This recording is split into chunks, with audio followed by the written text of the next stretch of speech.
Assalamualaikum warahmatullahi wabarakatuh. Pada kesempatan kali ini di Magul Project Akhir kita akan membahas tentang tata cara penulisan laporan praktek kerja lapangan. Untuk pedoman penulisan laporan praktek kerja lapangan, Anda bisa download langsung di website amkhb.ac.id.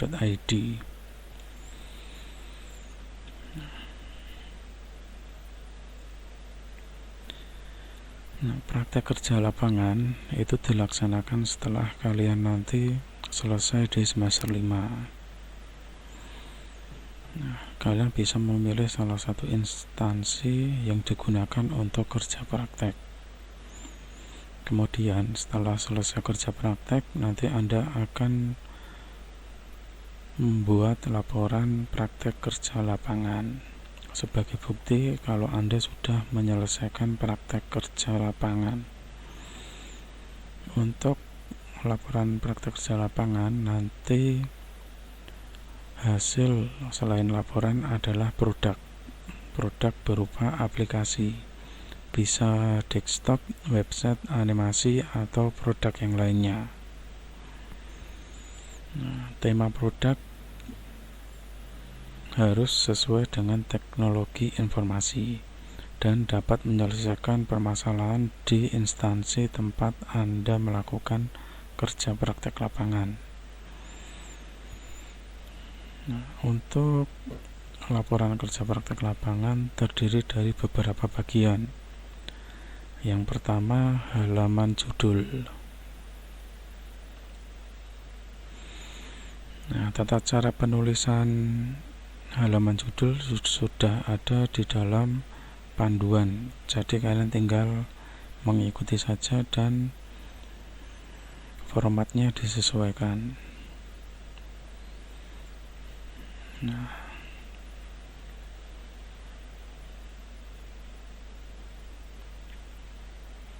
Kemudian yang kedua adalah halaman persetujuan. Halaman persetujuan ini digunakan untuk menyetujui laporan kerja praktek kalian. Halaman persetujuan harus ditandatangani oleh pembimbing kerja lapangan, dosen pembimbing, dan Direktur Amik Harapan Bangsa Surakarta. Selanjutnya halaman pengesahan. Halaman pengesahan di sini berisi judul, nama, NIM, dan tanda tangan penguji serta diketahui oleh direktur. Halaman pengesahan ini ditandatangani jika Anda sudah dinyatakan lulus dalam seminar praktek kerja lapangan. Selanjutnya kata pengantar. Kata pengantar ini berupa uraian paragraf berisi ucapan terima kasih. Terima kasih kepada kampus, kepada direktur, dosen pembimbing, tempat PKL, dan sebagainya. Kemudian daftar isi. Daftar isi berisi nomor halaman dari bab dan subbab yang ada di dalam laporan kerja praktek lapangan. Kemudian daftar gambar. Di sini digunakan untuk memberi nomor halaman pada gambar-gambar yang ada di dalam laporan kerja praktek yang Anda buat. Kemudian daftar tabel, berisi halaman dari tabel-tabel yang ada di dalam laporan kerja praktek yang Anda buat. Kemudian untuk bagian utama, khusus untuk mata kuliah proyek akhir, kita langsung ke bagian yang 3 bulan. Format 3 bulan. Di tempat kita di kampus Amik Harapan Bangsa Surakarta, untuk format laporan kerja praktek dibagi menjadi 3 bagian. 1 bulan, 2 bulan, dan 3 bulan. Khusus untuk mata kuliah proyek akhir kita langsung mengarah ke yang format 3 bulan. Format 3 bulan isinya pertama pendahuluan. Berikan uraian singkat terkait gambaran dunia kerja di tempat Anda PKL serta latar belakang masalah yang Anda angkat sebagai judul. Setelah pendahuluan selesai, selanjutnya adalah profil dari instansi, profil atau company profile dari tempat Anda PKL. Terdiri dari sejarah, kemudian struktur organisasi, job desk, kemudian landasan hukum. Yang ketiga, jelaskan kegiatan praktek kerja lapangan Anda.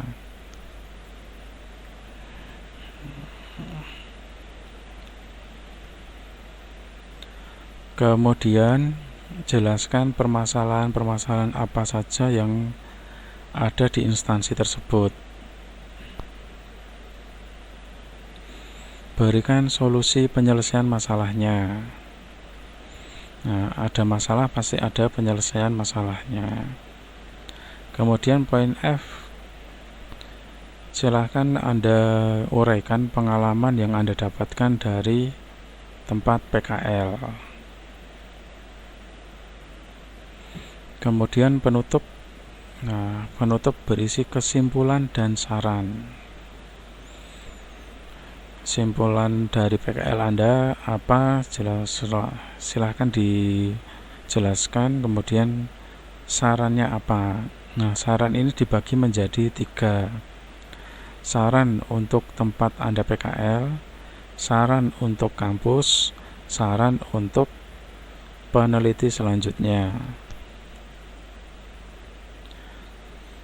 Kemudian bagian akhir terdiri dari daftar pustaka dan juga surat keterangan sudah melaksanakan kerja praktek lapangan resmi dari instansi, dicap dan ditandatangani. Nah, untuk format pengetikan secara umum silakan diatur pack setup-nya. Batas atasnya 4 cm, bawah 3 cm, kiri 4 cm, kanan 3 cm. Nah, untuk kertas yang dipakai minimal 60 gram kalau bimbingan, jika dikumpulkan dijilid 70 gram. Jarak barisnya 1,5, font Times New Roman. Soft cover warna merah.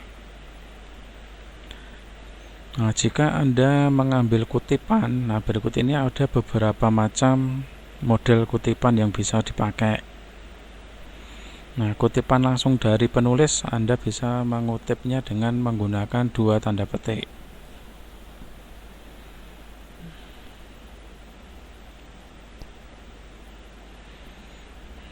Nah, kemudian jika lebih dari 3 baris, selain diapit tanda petik, Anda juga menyertakan nama pengarangnya diikuti dengan tahun. Nah, ini beberapa kutipan bisa dipelajari sendiri.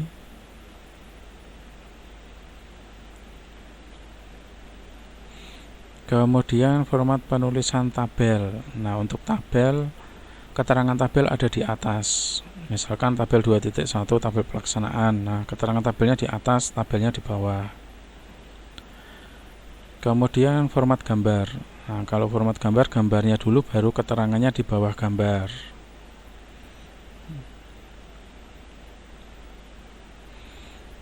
Kemudian untuk format penulisannya seperti ini. Nanti kita pakai format 3 bulan, pendahuluan, profil instansi, kegiatan praktek kerja lapangan, penyelesaian masalah,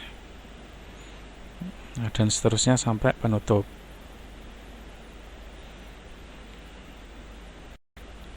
Nah, kemudian lanjut ke penulisan daftar pustaka.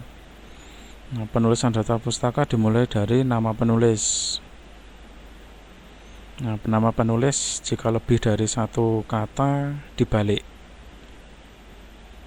Contohnya Abdul Hamid menjadi Hamid Abdul.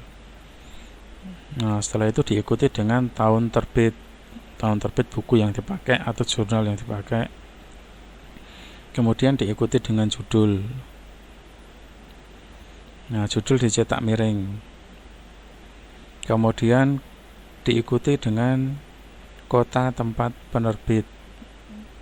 Selanjutnya nama penerbit. Nah, contohnya seperti ini.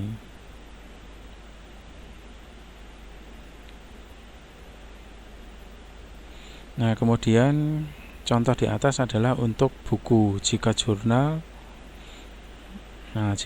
nama belakang penulis, nama depan, tahun penerbitan, judul artikel, judul jurnal.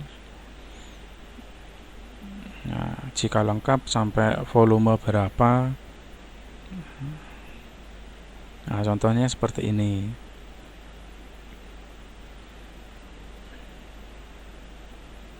Ya. Nah, kemudian jika sumber lain, misalkan company profile atau profil perusahaan itu jarang ada yang dibukukan. Nah, bisa pakai contoh seperti ini. Nama pengarang diikuti dengan judulnya, kemudian diikuti tipe dokumennya.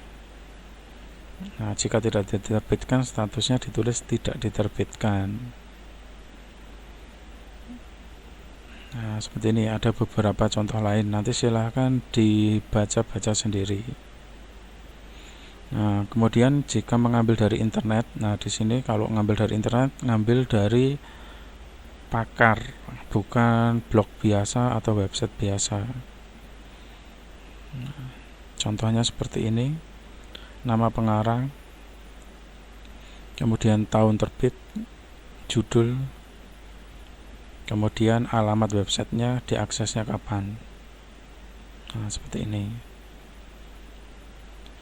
Nah, itu tadi penjelasan singkat terkait pedoman penulisan PKL. Kemudian untuk contohnya, nah ini contoh halaman depan. Contohnya seperti ini. Nah, laporan kerja praktik lapangan. Tipenya Times New Roman 14 ukuran hurufnya. Kemudian judul, studi kasus, logo, kemudian keterangan mahasiswa, kemudian keterangan program studinya, kampusnya, tahun dibuat. Nah, ini halaman persetujuan, terdiri dari nama mahasiswa, nomor induk, program studi, judul laporan, pembimbing lapangan. Pembimbing lapangan di sini adalah pembimbing Anda saat di perusahaan. Kemudian pembimbing laporan, dosen yang membimbing Anda membuat laporan PKL. Nah, di sini harus ditandatangani oleh 2 orang, pembimbing lapangan dan pembimbing praktek kerja lapangan. Yang ketiga, direktur juga harus mengetahui. Kemudian halaman pengesahan. Nah, halaman pengesahan ini dibuat ketika Anda sudah selesai dan dinyatakan lulus dalam seminar praktek kerja lapangan. Yang menyetujui adalah dosen penguji dan direktur. Nah, contoh kata pengantar seperti ini. Kemudian contoh daftar isi, contoh daftar gambar, contoh daftar tabel. Nah, untuk contoh isinya tidak ada, silakan Anda buat sendiri. Nah, demikianlah penjelasan singkat terkait tata cara penulisan laporan kerja praktek lapangan. Untuk lebih jelasnya silakan Anda download pedomannya dan dipelajari.